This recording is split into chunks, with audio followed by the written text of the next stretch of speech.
The Q400 has two independent main wing tanks, number 1 and number 2.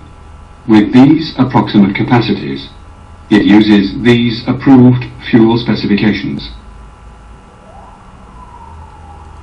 You can transfer fuel between tanks to correct an imbalance, but there is no cross-feed facility.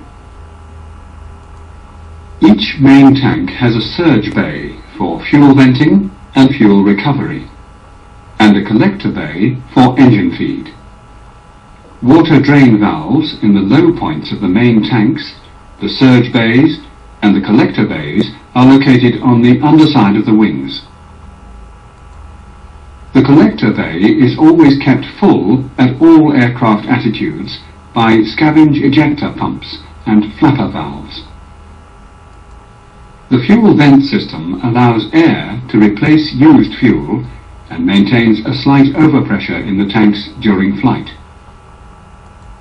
Ram air from underwing NACA vent inlets enters the surge bays and is vented through an inboard vent line and overboard through two vent lines in each bay. Any fuel that does escape into the surge bay is automatically returned to the main tanks by ram air pressure. Boost ejector pumps are important for fuel scavenging and fuel distribution. There are 5 in each wing tank. So let's briefly show their operation. Low volume, high pressure motive fuel is pumped through a small nozzle into high volume, lower pressure stationary fuel.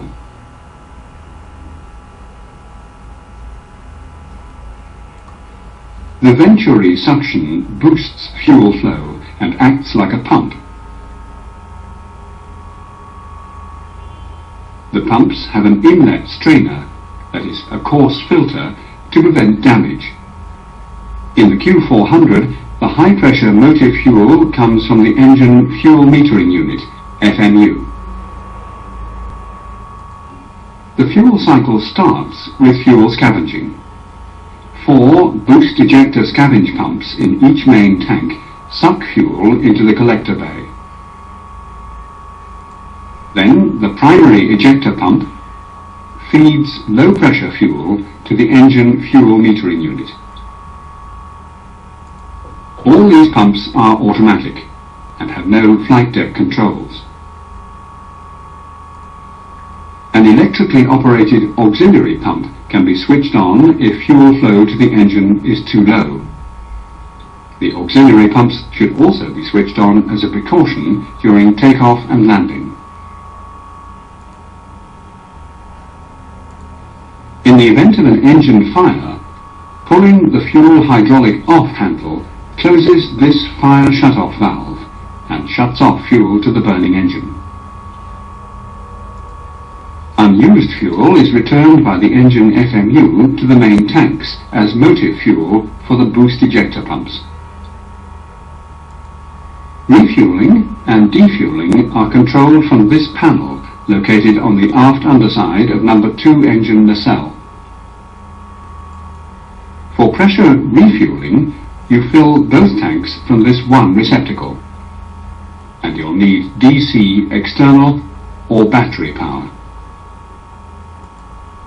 During defueling, the auxiliary fuel pumps come on automatically, since the engines and boost ejector pumps will be off, and you'll need AC external ground power. Over-wing gravity refueling is also possible via the ports at the top of each tank. You can check the quantity for each tank using one underwing height measuring unit, more usually called a magnet dipstick. The main controls and indicators are on the fuel page of an MFD. There's the quantity, sensed by 9 probes in each tank and calculated by the fuel quantity computer, the total available fuel, the auxiliary pump lights, green when operating, and the position of their switches. At the top is the status of the fuel transfer switch and of the fuel shut-off valves.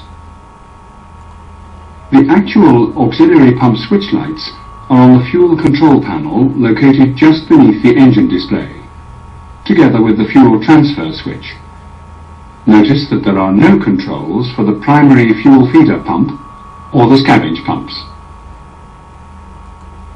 When the fuel transfer switch is selected to tank 2, both valve open lights come on, and the auxiliary pump on the donor side makes the transfer. Fuel tank temperature sensed in the left collector bay is shown here. On the lower part of the engine display panel, engine fuel inlet temperatures, sensed just before the engine-driven fuel pumps, are displayed here. Figures are yellow if below 0 and red if above 71 degrees centigrade. Fuel quantity remaining in each tank is shown here in digital format, as well as in analog format on the MFD. The figures are white if tank quantities are similar, but yellow if there is a fuel imbalance between tanks greater than 272 kilos, 600 pounds. You also get a flashing balance to get your attention. On the fire panel, pulling a fuel hydraulic off handle closes an emergency fuel shutoff valve, shutting off fuel to the burning engine. These caution lights are for the fuel system, and these are further down the line in the engine fuel system. Tank fuel low is triggered by fuel in a collector bay below 150 kilos. Verify the quantity on the MFD fuel page and on the engine display, and if possible, transfer fuel from the other tank. Fueling on is advisory, not really a caution, and indicates that the refueling/defueling panel is open. Fuel transfer is not possible with this light on. Remember that fueling on is just for information. It does not flash and is the only caution light that does not trigger the master caution. In the engine fuel system, the engine fuel pressure caution indicates low pressure at the main engine-driven pump. Try switching on the auxiliary pump on the affected side to increase pressure. Good.